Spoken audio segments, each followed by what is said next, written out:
Good morning, guys. It is Friday, March 29th, 2024. This is Bathrobe Business. I have finished my coffee, but I still have the news and some business advice.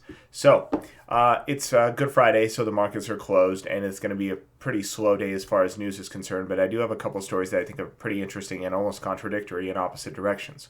So the big story of the day is PCE, personal consumer expenditures. The price index came in at estimates. So excluding food and energy, it increased by 2.8% on a 12-month basis and 0.3% month to month. So from February to March, 0.3%, and annually 2.8. This is the second PCE report we have gotten that has come in at estimates, right? We had one back in February as well. PCE is the preferred metric that the Fed goes off for inflation. So this is a positive sign. However, let's get to the opposing force, the ports. So it is no secret about the Baltimore ports and the crisis that is going on there. Just the insured losses are estimated to be between 2 to 4 billion, and that's going to come in. That money is going to come from insurance payouts. I believe Lloyd's of London is actually the companies that insure these shipment containers and global travel. So this is going to be a major blow to insurance costs. So in other words, the insurance rates for a lot of these carriers are definitely going to increase given this, and with the complexity that's going to come in navigating this area in the months to come. It is going to be probably that this port is shut down for a prolonged period, which is going to affect trade globally. And in fact, we're already seeing it. So MSC, which I believe is a Dutch company, they are the world's largest cargo shipper. They are already facing a crisis. So they don't know where to put the contents of these containers. So for right now, they're just telling shippers, look, we're just going to dump these anywhere. It's up to you guys to figure out what to do with the product once it's dropped off at a random port.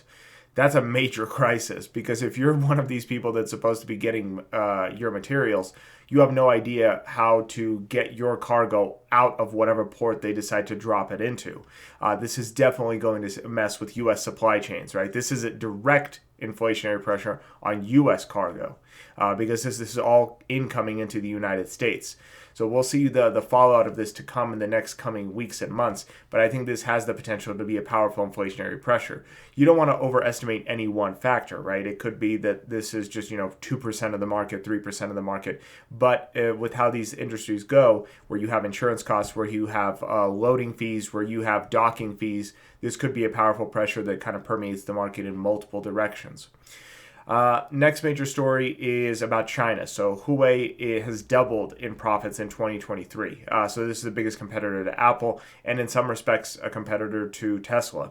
They're a chip manufacturer. They are a 5G manufacturer. They pretty much do everything. I would say they're a bit bigger than Apple, as is the trend in a lot of these Asian countries. These companies are oftentimes larger conglomerates. And so this company does a lot of different stuff. Huawei is not a secret. And they doubled their profits in 2023. Their market share in virtually every sector that they're in has grown.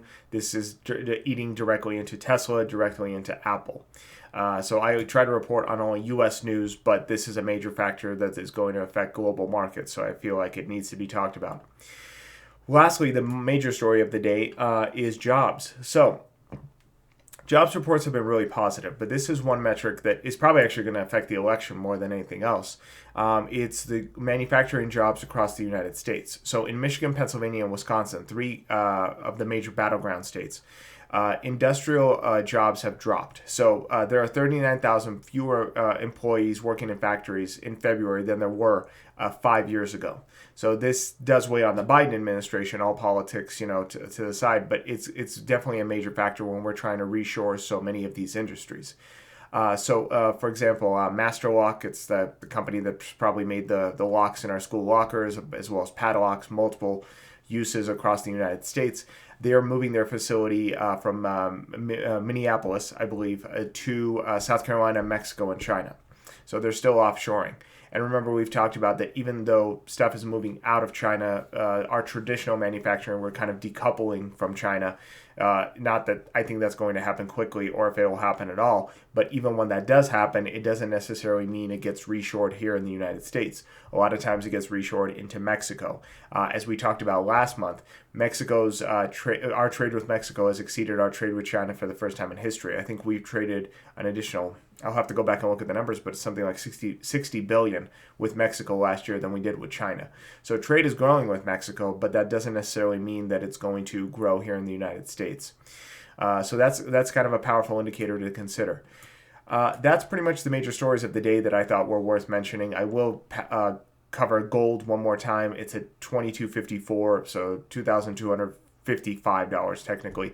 And crypto is at $70,395. Again, these are all powerful inflationary numbers. I think these are not being considered when we talk about inflation. So many times we look at the raw numbers, but asset prices, even though they're not technically factored into inflation, are factored into inflation. If you can't buy a certain asset to grow your wealth, you're essentially getting priced out of the market. It's no different than buying anything else. So even though it's a dirty metric, if housing prices are going up, if asset prices are going up, if the Dow Jones is at record highs of 40,000, your assets are growing, inflation is growing. And this is the biggest obstacle to vertical mobility, right? If you can't buy assets, your wealth can't grow. So if you're delegated to just being able to buy bread and milk, yeah, obviously those are primary concerns, but in the long term, your wealth isn't able to grow because you can't afford assets. Income inequality is the biggest factor is that. What is asset prices and can your income grow? So that's it as far as the major news stories. So as far as me, we have completed our first week of our new acquisition. It's been a fairly good week, actually. Of all the acquisitions we've done, knock on wood, this one has gone the smoothest. So we have finished out the week yesterday. The office is closed today. I will be going in to examine the numbers and everything like that. But the lesson of the week, the moral I kind of want to convey, is during your acquisition process, after the first week, you could be a little disheartened because you probably started the week with more money than you finished it.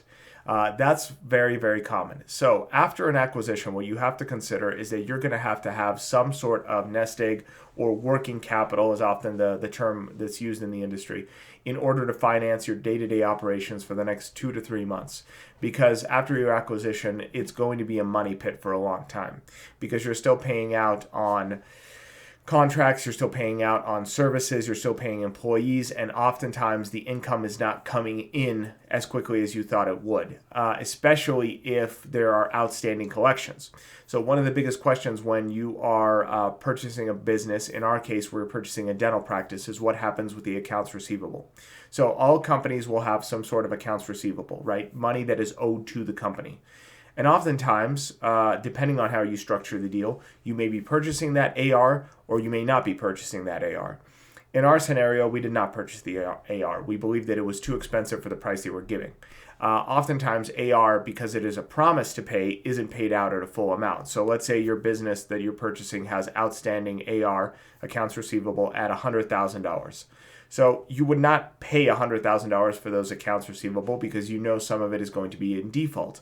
At the same time, you're not going to pay $100,000 because that money is not going to be instantaneous. It's going to trickle in over the next 3, 4, 5, 6 months. So it's no different than like a bond yield. So you guys negotiate a price that comes out to be something in the middle. The seller agrees to pay it. The buyer agrees to pay it. You both kind of walk away at a compromise. The beauty of purchasing accounts receivable is it makes your books incredibly clean.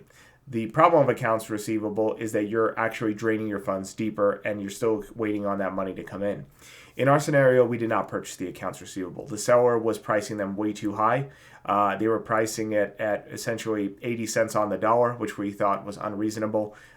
Usually in these scenarios, we like to purchase at 30 to 50 cents on the dollar. So in other words, a $100,000 debt, we would purchase anywhere from 30, 35 to 50,000, depending on the history of the business. So depending on how well the business has collected, its clientele, their average collection rate, we would come in somewhere in that range. 50% is usually pretty fair for a company that is collecting pretty aggressively, whose collections usually doesn't exceed 90 days. If it's exceeding 90 days, 120 days, usually in those scenarios, we would be more aggressive when lowering that price because the promise of getting that payment is going to be much lower. So we did not purchase accounts receivable. So because of that, all the money that's coming in is going to go to the original seller. So for the next 6 months, any money that comes in is going to be his money because it was done under his ownership, and we are only collecting on new income that's coming in, new production, new sales. So because of that, we're going to see a huge drain. However, that drain we do not believe is going to be equal to the, I think, astronomical price point that they set. So that's something to consider when you're purchasing. You've got to expect that you're going to be in a negative drain for the next 3 to 6 months. Remember, that number keeps coming back. I always say don't change anything for the next 3 to 6 months, and then don't expect any real income for the next 3 to 6 months. Only after that point can you start to really say, okay, now this is day one of my business. This is how we're going to make money, because that's usually how long it takes. That's pretty much it. So I'm going to get to work. I hope you guys have a productive day. I hope you guys have a good Easter Sunday, and I'll see you back here Monday morning.